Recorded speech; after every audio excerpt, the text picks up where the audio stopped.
Salam, kita berjumpa lagi dalam Renungan Singkat Kristen.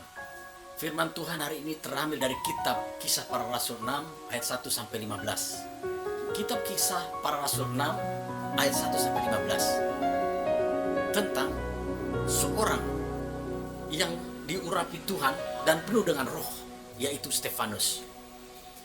Kisah Para Rasul 6 ayat 1 sampai 15 bercerita bahwa jemaat yang ditangani oleh para rasul ke-12 orang itu telah mencapai ribuan, bahkan 3.000. Alkitab menuliskannya. Injil pertama kali diberitakan begitu luar biasa dan akhirnya memiliki 3.000 jemaat. Sampailah ada satu persoalan dalam tata cara ibadah itu, di mana tidak terurusnya janda-janda dan tidak terurusnya pelayanan meja. Maksudnya dalam literatur ibadah yang mengolah tata cara ibadah, baik itu untuk penanganan sekolah minggu, penanganan kaum muda, kaum remaja, maupun sekolah dan yang lainnya. Jadi dikatakan di situ pelayanan meja. Dikatakan para rasul ini akhirnya sepakat untuk mencari 7 orang pelayan meja yang akan melayani baik itu janda-janda maupun itu untuk ibadah remaja, pemuda dan segala macam. Karena para rasul ini hanya berdoa dan menyampaikan firman Tuhan. Dikatakan dipilihlah 7 orang untuk pelayanan meja, yaitu Stefanus, Filipus dan lainnya. Dikatakan bahwa ke-7 orang ini akhirnya dipilih oleh para rasul dan mereka ditabiskan. Namun Stefanuslah dikatakan di situ bahwa Stefanus memiliki iman yang sangat luar biasa dan penuh kuasa Roh Kudus. Pelayanan begitu yang sangat luar biasa ini akhirnya diberkati dan akhirnya banyak orang yang bertobat. Padahal suatu ketika Kisah Para Rasul ini bercerita bahwa Stefanus berdebat dengan orang Yahudi dari jemaat Libertina, orang Karene dan Alexandria. Debat mereka akhirnya menjadi suatu hal yang konflik kepentingan, konflik interest. Dan mereka, orang-orang Yahudi dari Alexandria ini dan dari Asia Kecil, melakukan sesuatu manipulasi terhadap pelayanan Stefanus. Yang dikatakan di situ bahwa Stefanus telah mengagungkan Tuhan Yesus dan menyatakan bahwa akan merombak bait Allah dan akan dibangun dalam 3 hari. Alkitab telah mengatakan bahwa yang dimaksud oleh Tuhan dirombak 3 hari itu adalah bait tubuh kita. Jadi kalau kita mau bertobat dalam 3 hari itu juga kita akan mengalami, kalau kita sungguh-sungguh perubahan dari seorang yang jahat akan menjadi baik.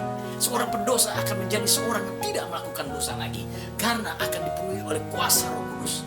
Firman itu ya dan akan amin.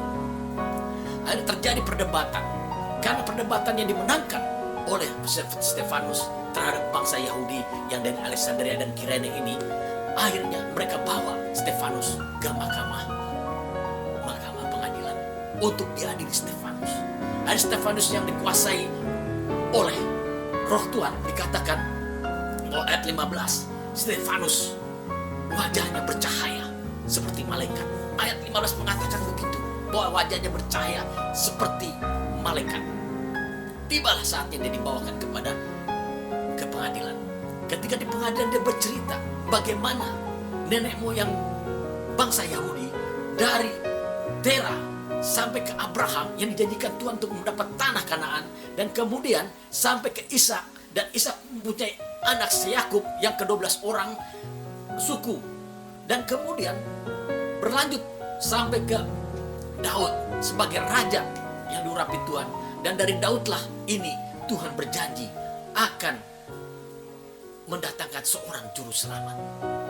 Itulah Yesus Kristus yang telah datang, yang telah kamu salibkan.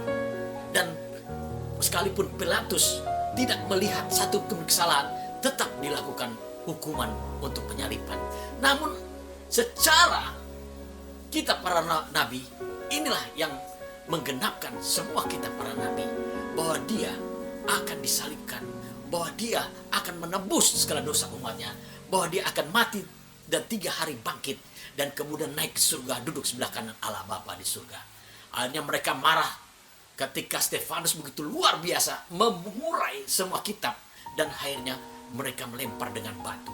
Ketika mereka lempar batu, apa Stefanus mengatakan? Dia melihat langit terbuka, Yesus duduk di sebelah kanan Allah Bapa dengan begitu bercahayanya, dan dia berkata, Bapa, Tuhan Yesus, kuserahkan nyawaku kepadamu, tetapi jangan tanggungkan dosa mereka ini. Luar biasa. Stefanus, orang yang diurapi Tuhan. Dia selalu orang mengandalkan Tuhan, dan roh Tuhan ada padanya. Itulah bagaimana kalau kita hidup di dalam sehari-hari, kita harus mengandalkan Tuhan dan dipenuhi oleh kuasa Roh Kudus. Dan kita percaya Roh Kudus akan memimpin kita kepada kebenaran, kemuliaan, kepada kemuliaan. Jangan ragukan. Kuatkan dirimu, teguhkan hatimu. Percayalah, Tuhan menyertai kita sampai kesudahan zaman. Haleluya. Tuhan memberkati